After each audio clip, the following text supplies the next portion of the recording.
नमस्कार साथियों, welcome to YouTube channel Sanjay Jha speaks. दोस्तों, मैं संजय झा चैनल की ओर से आप सभी का एक बार फिर अभिवादन करता हूं।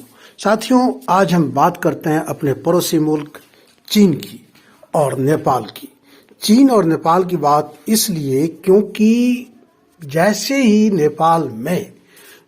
नेपाल में प्रचंड की सरकार बनी है, पुष्प कमल दहल की कम्युनिस्ट पार्टी की सरकार बनी है केपी शर्मा ओली के सहयोग से, कि एक बार फिर चीन वहां सक्रिय हो गया है। और सक्रिय नहीं हुआ है, बल्कि चीन ने अपना जो उसका one belt one road initiative है उसको लेकर के उसने नेपाल पर फिर से शिकंजा कस दिया है। दोस्तों, आप जानते हैं कि सोमवार को चीन में दहल सरकार ने शपथ ली है पद और गोपनीयता की, और मंगलवार को चीन ने अपना एक दल नेपाल भेजा है। और नेपाल में जो भेजा है, ये 3 साल के बाद ऐसा हुआ है। चीन ने नेपाल में अपनी टीम को भेज करके उसने भारत को एक तरह से ये जताना चाहा है कि नेपाल हमारे कब्जे में है और आगे भी रहेगा।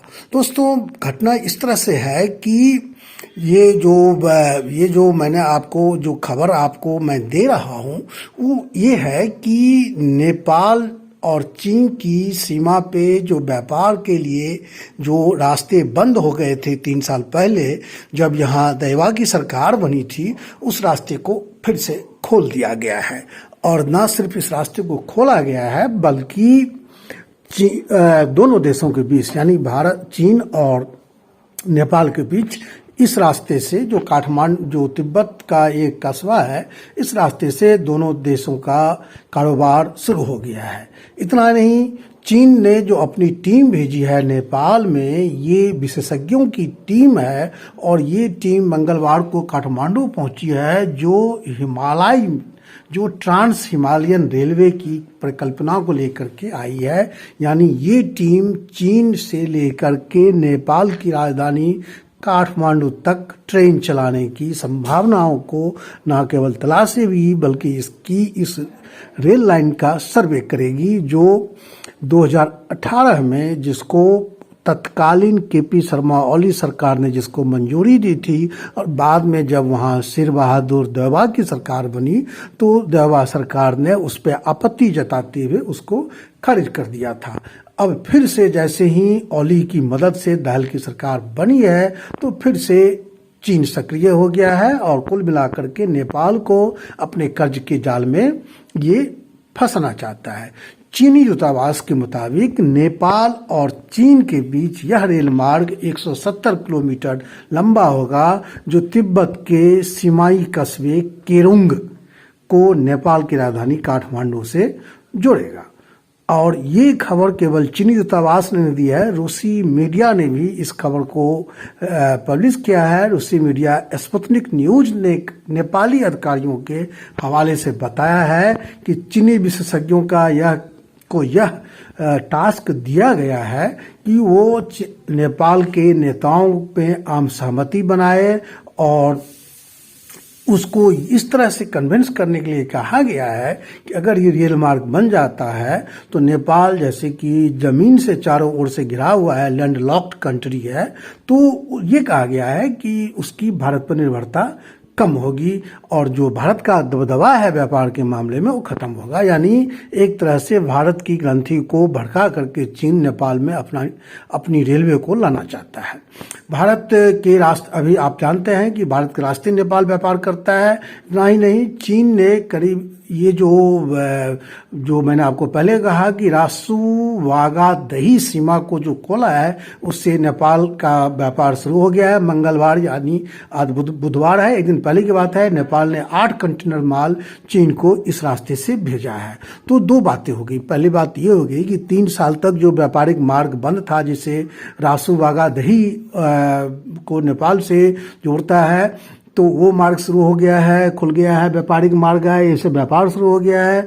दूसरा, यहाँ जो इस रास्ते से जो नेपाल और चीन के बीच कपड़े, सेब, जूते, बैग, मोटर, बैटरी आदि का जो है कारोबार होता है और मैक्सिमम माल नेपाल मंगाता है चीन से। एक तो ये हो गया, मतलब ये समझिए कि सोमवार को दहल सरकार बनी है और मंगलवार को ये घटनाक्रम हुआ है। एक तरफ व्यापारिक मार्ग जो 3 साल से बंद था वो खुल गया, दूसरा रेलवे को लेकर के फिर से वार्ता शुरू हो गई। दोस्तों, इस सरकार के बनने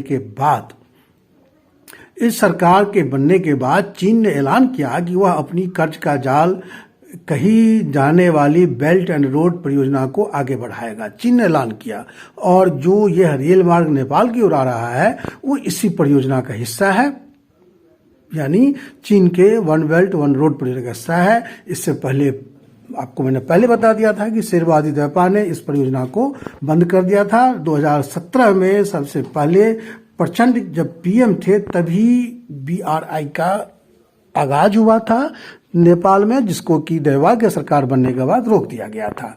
तो अगर चीन इस रेल लाइन को बनाने में सफल होता है तो उसकी ट्रेंड से देखिए इसकी गंभीरता क्या है, इसको समझना पड़ेगा। अगर नेपाल चीन की मदद से रेलवे लाइन बना रहा है तो कोई दिक्कत नहीं है, लेकिन दिक्कत कब आती है इसको समझिए। ये जिस तरह से प्रस्तावित रेल लाइन है अगर वो तैयार हो जाती है तो आप ये समझिए कि भारत की सीमा से 29 किलोमीटर दूर तक चीन पहुंच जाएगा, यानी चीन वहां तक होगा, हमारे से सिर्फ चीन की सेना 29 किलोमीटर दूर होगी, जो हमारे लिए एक चिंता का बड़ा विषय हो सकता है। बहरहाल ऐसा भी नहीं है कि ये परियोजना आज ही पूरी होगी। हिमालय के अंदर इस परियोजना को बनाने में एक बड़ी चुनौती सामने आएगी और इस पे $8 अरब का खर्चा आएगा। और आप जानते हैं कि ये खर्चा चीन अपनी तरफ से तो लगाए, नेपाल के पास इतने पैसे है नहीं कि लगाएगा, तो निश्चित रूप से वो इसमें चीन से कर्ज लेगा इस परियोजना को पूरा करने के लिए। और चीन से जब कर्ज लेगा तो उसको वही हाल होगा उसका जो श्रीलंका का हुआ था। और इससे पहले इसी कर्ज के मुद्दे पर जब शेरवादी दोपा की सरकार बनी थी तो चीन ये कर्ज कमर्शियल कर्ज के रूप में देना चाह रहा था, जबकि जिसे कि नेपाल सरकार ने इनकार कर दिया था। तो ये दोस्तों नेपाल में नई सरकार बनने के बाद ये जो है ये घटनाक्रम बना है और इस डेवलप हुआ है, और जिससे भारत को इसका जो है नुकसान हो सकता है आगे चल करके, ये भारत को इसका नुकसान उठाना पड़े। फिलहाल दोस्तों इसी बात की आशंका थी कि अगर नेपाल में कम्युनिस्ट पार्टी की सरकार बनती है तो वहाँ भारत विरोधी लहर एक बार फिर हो सकती है, और जिस बात की संभावना थी वो फिर से शुरू हो गया है। बहरहाल ये 170 किलोमीटर लंबी रेल लाइन परियोजना को लेकर के अब देखना ये है कि जो कमर्शियल कर्ज जिसका ऑफर चीन ने नेपाल को दिया था पहले, उसी पर ये रेल लाइन बनती है, या चीन जैसा चाहता है कि उसको एक दोस्ताना कर्ज दिया जाए, तो उस पर डिपेंड करता है कि आगे क्या रुख लेता है। बहरहाल दोस्तों इस वीडियो में इतना ही, और फिर हम बहुत जल्द नए विषय वस्तु के साथ आपके सामने हाजिर होंगे। तब तक के लिए आप मुझे इजाजत दीजिए। आपका आज का दिन शुभ हो। जय हिंद।